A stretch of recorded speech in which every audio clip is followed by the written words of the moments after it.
I'm a real fan of Henry James, and I absolutely love The Turn of the Screw.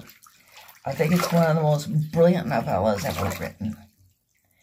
And part of why I like The Turn of the Screw was the fact that I really think Henry James intended this to be true. We don't know what's going on.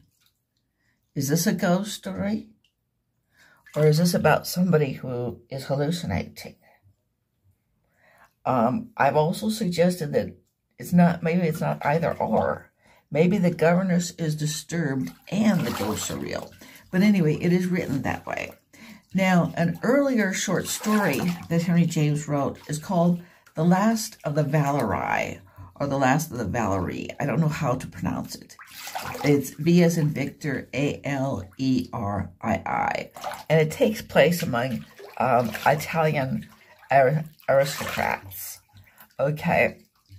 And the introduction to the short stories that it was featured in called it a ghost story, simply a ghost story. But it's not a ghost story at all. What happens in the story is that the aristocrat, I think he's a Count Valerii, has some parts of his estate excavated. And they pull up a statue of Juno, the goddess Juno. He becomes very intrigued by this statue. And in fact, he starts worshiping it. He feels like the goddess is calling to him through this image. Now, instead of a ghost story, what it actually is a story about how paganism is experiencing a revival. It's possibly a reaction to the rumblings of the revival or a prediction of it.